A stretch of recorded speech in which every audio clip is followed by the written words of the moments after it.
wabarakatuh. Salam, Om Swastiastu, Namo Buddhaya, salam kebajikan. Dalam kesempatan kali ini, perkenalkan kami dari tim Pro Prodi PGSD yang beranggotakan saya, Mia Afitaningrum selaku pembicara 1, rekan saya Ana Nurhidayah selaku pembicara 2, dan Eka Nurjana selaku pembicara 3. Dalam debat kali ini, mosi yang akan diangkat yaitu implementasi Merdeka Belajar Kampus Merdeka saat ini. Kampus Merdeka adalah bagian dari Merdeka Belajar oleh Kemendikbud yang memberikan kesempatan bagi mahasiswa untuk mengasah kemampuan sesuai bakat dan minat dengan terjun langsung ke dunia kerja sebagai persiapan karir masa depan. Hal-hal yang melatar belakangi diselenggarakannya program Kampus Merdeka antara lain yang pertama, sistem pendidikan yang masih stagnan, yang kedua yaitu rumitnya sistem birokrasi dalam pembuatan prodi baru, yang ketiga yaitu kurangnya kesiapan lulusan perguruan tinggi dalam menghadapi dunia kerja. Wakil Rektor Akademik di salah satu universitas di Jawa Barat memaparkan bahwa ketika kampus hanya memberikan ilmu sains dan keterampilan yang diberikan di kampus sudah tidak relevan dengan dunia kerja. Oleh karena itu, pemerintah memberikan opsi mahasiswa harus diberi hak untuk belajar di luar kampus selama 3 semester. Oleh sebab itu, ketika mereka magang, bisa jadi mendapatkan ilmu dan keterampilan baru.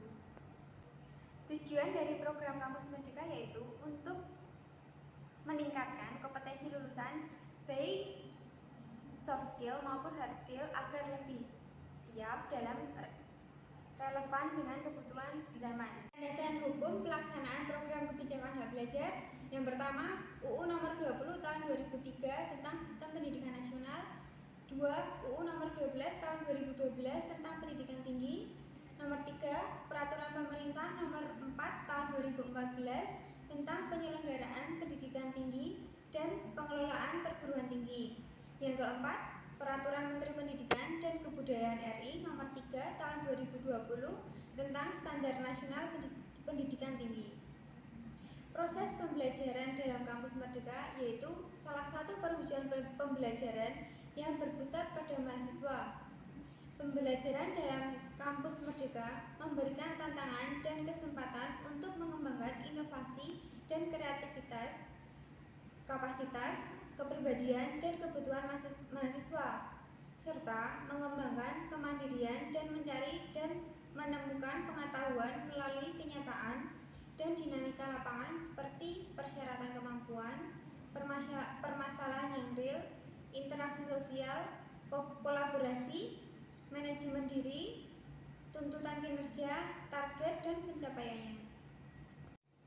Dalam program Kampus Merdeka terdapat 8 bentuk kegiatan pembelajaran di luar program studi sesuai dengan Permendikbud nomor 3 tahun 2020 pasal 15 ayat 1 yang meliputi pertama, pertukaran pelajar. Program ini bertujuan membangun persahabatan mahasiswa sehingga meningkatkan persatuan dan kesatuan. Gambaran dari program ini yaitu pertukaran pelajar antar prodi pada kampus yang sama, pertukaran pelajar dalam prodi yang sama dengan kampus yang berbeda, kemudian pertukaran pelajar antar prodi pada kampus yang berbeda. Yang kedua yaitu magang atau praktik kerja. Program ini dilaksanakan selama 1-2 semester, sehingga memberikan pengalaman yang cukup kepada mahasiswa. Pembelajaran langsung di tempat kerja. Magang yang berjalan selama 1 semester wajib mendapatkan minimum 20 SKS atau diperbolehkan melebihi 20 SKS.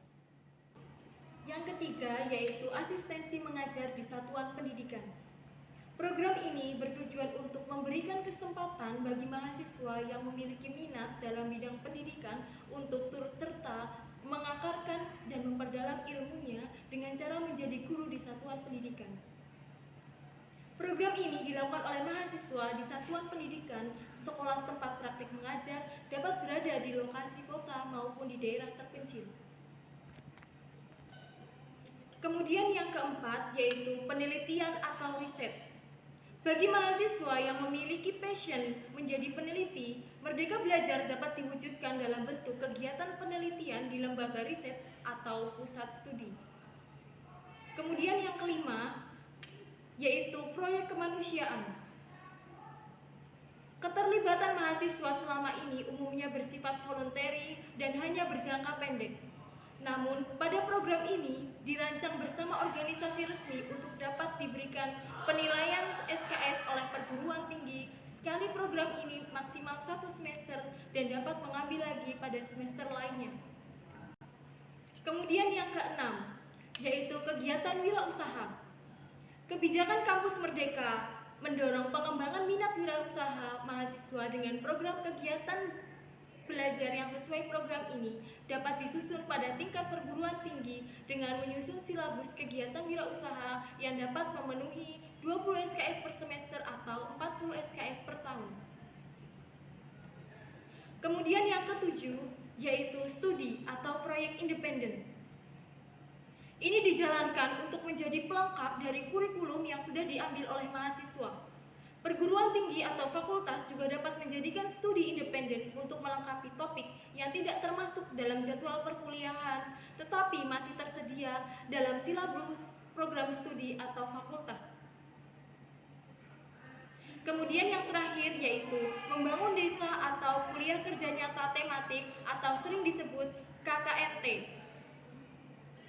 KKNT merupakan suatu bentuk pendidikan dengan cara memberikan pengalaman belajar kepada mahasiswa untuk hidup di tengah masyarakat di luar kampus.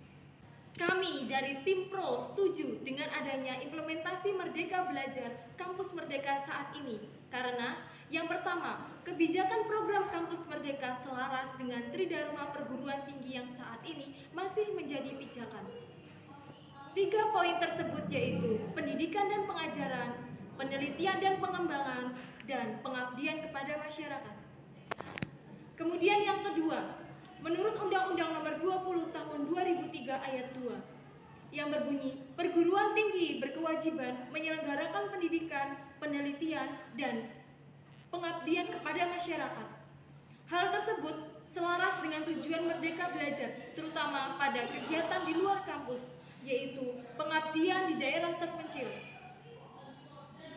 Dengan dimudahkannya akses pengabdian tersebut akan semakin banyak daerah terpencil yang mendapatkan perhatian. Apabila hal ini terus dikembangkan, maka sangat memungkinkan terwujudnya tujuan Merdeka Belajar, yaitu mencerdaskan anak bangsa secara universal. Selanjutnya, argumen kami yang ketiga adalah dengan adanya kampus merdeka, mahasiswa diberi kebebasan memilih jadwal kuliah dengan disesuaikan kebutuhan mahasiswa. Jadi, dimanapun, kapanpun, dan bagaimanapun kondisinya, mahasiswa tidak tertinggal dengan perkuliahan, seperti yang dipaparkan oleh Rektor Universitas di Jakarta. Kemudian, argumen keempat adalah perguruan tinggi dituntut untuk dapat merancang, melaksanakan proses pembelajaran yang inovatif, agar mahasiswa dapat meraih capaian pembelajaran mencakup aspek sikap, pengetahuan, dan keterampilan secara optimal dan selalu relevan. Kemudian, pernyataan ini selaras dengan kegiatan-kegiatan program kampus Merdeka. Argumen kami yang kelima, salah satu visi Presiden Joko Widodo adalah menciptakan adanya sumber daya manusia yang lebih unggul. Hal ini selaras dengan pernyataan yang disampaikan oleh rektor di salah satu universitas di Bandung, Jawa Barat, bahwasanya program magang yang menjadi salah satu bentuk kegiatan pembelajaran di kampus Merdeka ini bisa digunakan untuk sebagai metode pembelajaran baik perorangan maupun lembaga.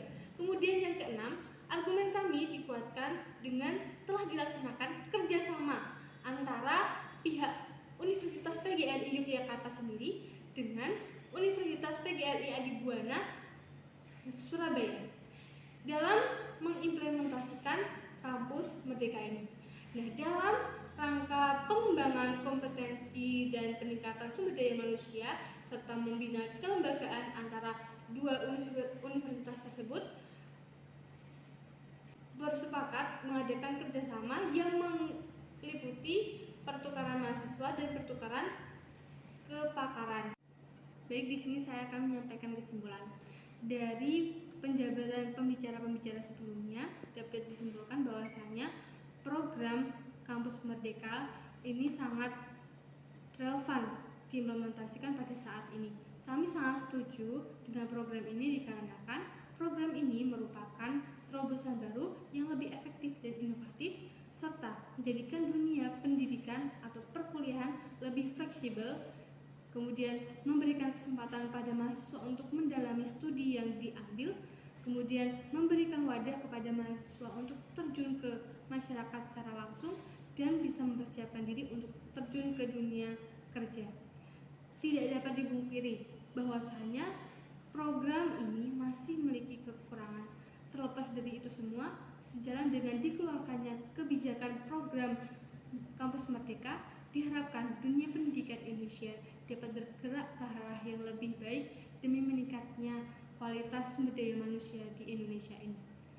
Sekian dari kelompok kami. Apabila banyak kesalahan dari kelompok kami meminta maaf yang sebesar-besarnya. Wassalamualaikum warahmatullahi wabarakatuh. Kami bangga menjadi tim pro. Hidup mahasiswa.